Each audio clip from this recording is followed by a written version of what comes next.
Yo, this is Papa WaBe and time have come. Lion and tell them one story. This is Lion's Voice. Stay tuned.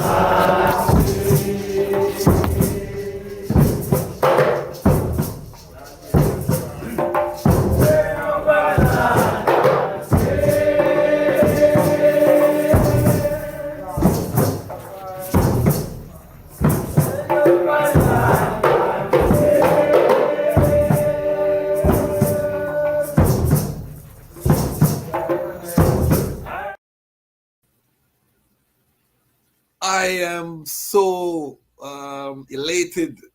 This is an elder in the community that, since I've been in Washington, D.C., we see them man treading upright, man, a few words, but the actions speak. Iconic when it come on to radio and over 4 decades.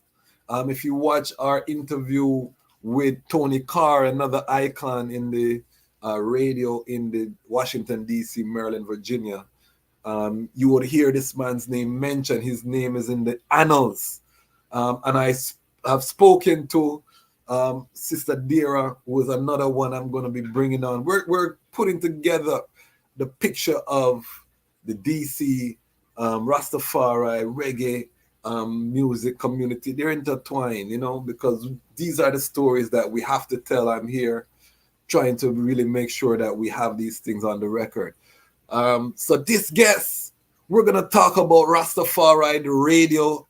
He has extensive experience on radio, playing reggae music when it wasn't popular. We're talking about early 90s. We're talking about, I think even in the 80s, we'll let him clarify so much, in terms of the music and watching the evolution of the music and the message of the music and the potency he's lived through eras, rise and fall, high points and lows.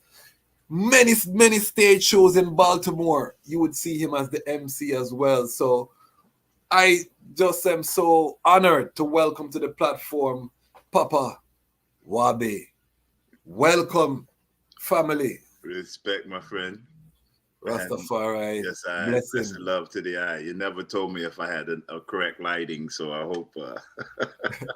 That's good right there. That's good right there. Beautiful, beautiful. Yes, sir.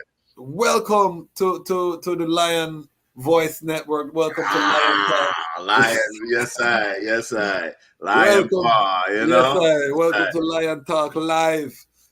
Family, this is going to be a very serious reason. So talk to us about where the I was born and your journey to Rastafari. Let's start there. Let's set the context so we can really get into this story. All right. Well, first off, I want to say I give thanks for you and the crew having okay, and I respect what you're doing. We can always talk about shoulda, woulda, coulda, but you are doing it. So I give thanks. And the time is now, sometimes. And we've been blessed to be here for over 60 years to know that everything is in Jah time. It might not be what time you want it to be, but it's always in Jah time. All you have to do is hold the faith and believe, for real. And then you will find out. So therefore you will know, But Mama had me in Dover, Delaware, where she was from, and two months old came to DC. So that's my hometown. I love my folks and family in Delaware, but DC is my hometown. Okay, Daddy was in the Air Force, so I was the only one of his children born in the States. Okay, so I have 2 other brothers and a sister. And so we traveled. We grew up that way, open mind, spirit, and it's manifested itself in I to this day. All right, we're Daddy. We have 4 beautiful youths, 9 grandchildren. So we really are Papa, and we consider ourselves, an elder. But we're just here to do the work. So I want to thank you also again for having I on your platform, because this is really the second time I've ever been interviewed on this type of platform. I have to big up Sister Peppy Pep Talk, when she was doing her Sister Peppy. So I really respect the eye for doing this. Long time in coming, and if there's any way that we can help the eye moving forward, in terms of guests, other collaborations that we're doing on Reggae Vibe Radio with my brother Ras Tafari. I have to big him up always because that's the platform I'm currently on. My tribe to Ras Tafari was from, put it like this. Big Mama, my grandmama, my daddy's mother, was a Sunday school teacher. So the Bible was definitely something that I had to read, okay? And anytime Big Mama was a little vexed at me, then I would have to read more than any of the youth in the class at the time. So when I was 7, I remember asking Big Mama how come our Jesus in her living room or her dining area didn't look like the one in the Bible, and we get a backhand. And from that day, I've been wondering what this whole thing was about. Okay, because like most Black families in the 60s, there was the Kennedy brothers and Martin Luther King and a white Jesus. Okay, Ooh.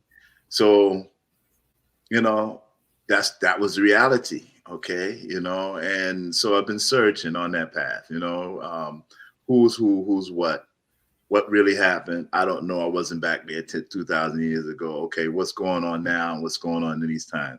And if you read, if you have your mind open, especially your third eye, you will come to see things that other people don't see or not paying attention to or don't care about, you know? So in the late 70s, early 80s, we really started reasoning with one-on-ones and reading the Bible and doing our own interpretation of today's time. How is that equivalent to today's time? You know, how is that relevant to now?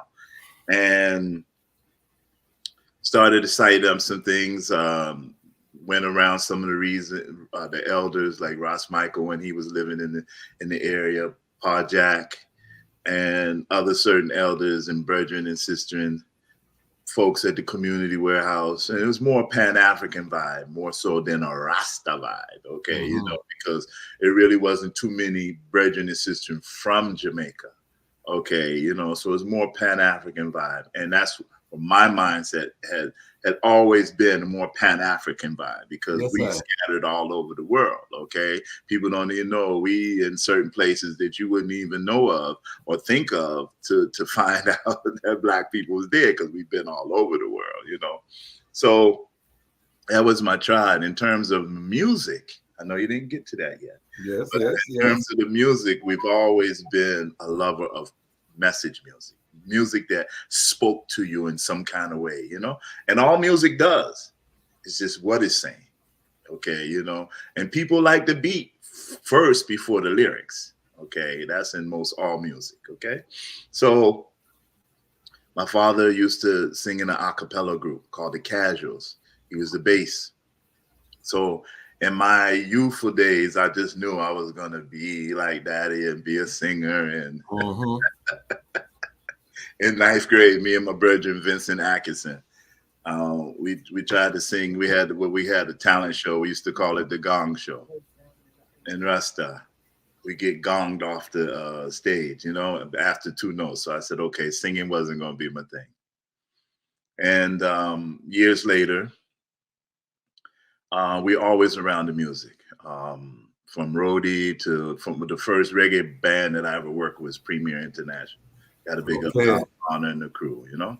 And then it was Black Sheep. So I was always around music. Started at PFW volunteering my second year out of high school in 79, because I graduated the year you was born. Okay. I heard you say that. I was like, wow. I'm 77. I'm in the 2-7 clash. Yeah, and that's the year. And that's the year I graduated high school. Okay. I was turned on to reggae music by some European brothers that lived upstairs in the apartment building we lived in at the time. Okay. And around 72, 73. So you grew up with Go-Go? Well, yeah, I remember before Go-Go. Oh, before Go-Go. Yeah, okay. Before when did Go-Go start in DC?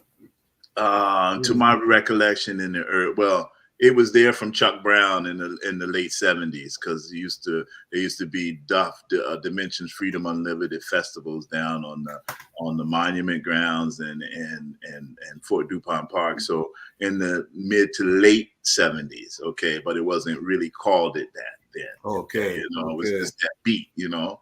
And so then you had Trouble Funk, EU, all the groups that emerged in the 80s and whatnot that really took it to where it is and has been known today. Was never really a go-go head. Okay, Yeah. I never confessed to be a go-go head. Yeah. Some of it was okay, and you know, it was just a lot of noise to I-Man. Okay, you know what I'm saying? Really, okay, and no disrespect to anyone that played it, but that was my thing. It's like, okay, and so I didn't really, you know, but I'll skip forward. So I met a Japanese brother, and he came to visit. And he asked me, he said, "Oh, you from DC, you in the music, you know go-go." I said, "Yeah." So he wanted to go to see a go-go band. And I took him to the Chateau, and Northeast Groovers was there. And let me tell you, bro, when we come into place and the man got in his grab, you never know it from Japan, you know. Okay, the man was in the middle of the floor mixing and mingling with everybody. He was doing the dance. Everybody loved him. Okay, and me and my brother are still close to this day. Every now and again, he'll reach out and you know he'll eye up and whatnot. You know what I'm saying? So, so we do it, man. It's just about the music. I know.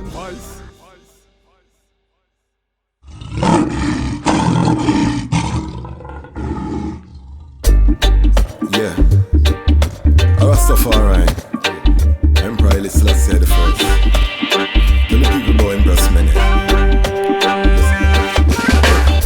Well, even if the stars they fall and the moon turn into blood, but to the coming while we stand tall, I will shower you with my love. And even when the people start ball, cause they see the city streets them flood, but when the hurricane blow down their wall, I'll be by your side, I mean I'm both.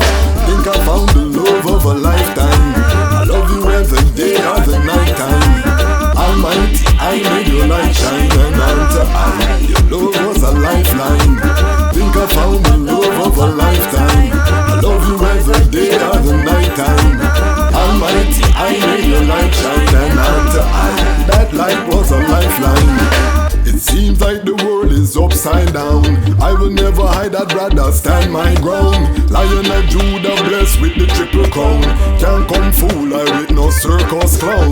Now fear no hurricane or the cyclone. Respect for Mama Earth with that embedded on me bone. That's why I will never leave you alone. Protect you from harm when the alarm sound. So even when the stars they fall and the moon turn into